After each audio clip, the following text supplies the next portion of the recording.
All right, so if we're going to try to solve this problem that we set up in the last video, I want to draw a free body diagram. Even though I told you to draw the free body diagram, but that should always sort of be our beginning approach to any sort of forces problem. And so we know we got a force of gravity pulling downwards. And we're going to have a normal force because the object, doesn't want to actually fall through. The incline doesn't want the object to fall through it, and so the incline is going to push up and away, perpendicular. And we can see how big that normal force is going to be by drawing in our components of the force of gravity. So we got our y component coming down perpendicular to our incline.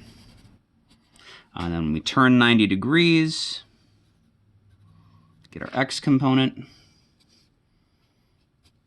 And remember, since FGY is how hard it's getting pulled into the incline, that normal force is going to cancel this out. And that's going to be how hard the incline has to push up and away to prevent the object from falling through it. And then, of course, this is FGX.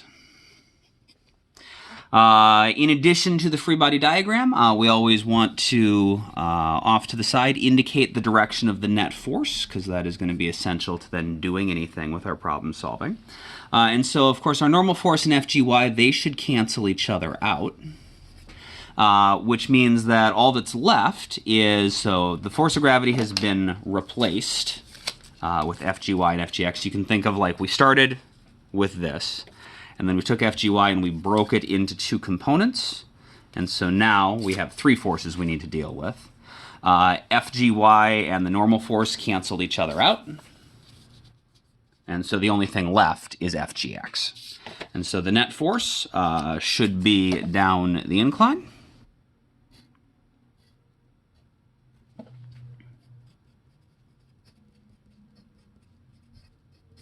Equals FGX.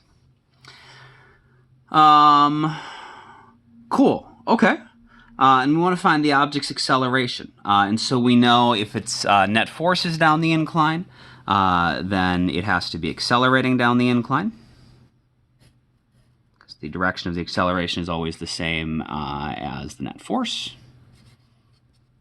And that's what we're looking for. Okay. So we know acceleration is always going to be the net force divided by the mass. And so we need to find the net force. To find the net force, we need to find FGX. To find FGX, well, if this is 30 degrees, this is 30 degrees. And so this should just be equal to our hypotenuse, FG, times the sine of 30. So we need to figure out the force of gravity. And so Fg is equal to mg. So that is going to be, it's going to be 50 times 9.8. It's going to be 490 newtons. So this is going to be 490 sine 30, which is just going to be half of that, so that'll be 245 newtons. So our net force is equal to FGX, and so that's going to be 245 newtons. And so our acceleration is our net force over our mass. That's 245 over 50, which is going to be 4.9 meters per second squared. Just one quick indication that this answer is somewhat reasonable. You cannot possibly, without some additional force like pulling on it, if you just set an object on a ramp and let gravity do its thing, even without friction, it has to accelerate slower down the ramp than if you just dropped it. So if we just drop the object, its free fall acceleration would be 9.8 meters per second squared, and it can't possibly accelerate even that fast, because it's sliding down a ramp, and it's going things slide down ramps slower than they just fall off a cliff. And so the fact that we got a number that is less than 9.8 meters per second squared is somewhat comforting. Let's repeat the same problem, except I want to know what would happen. Let's say if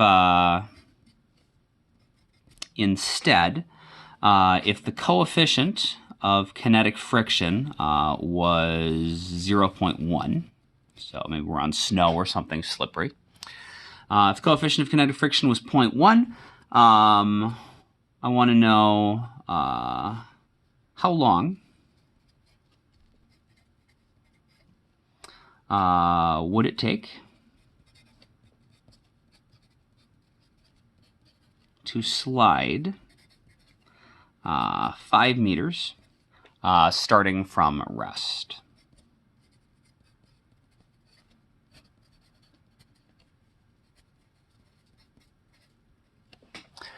So go ahead and think about how you would attack that problem,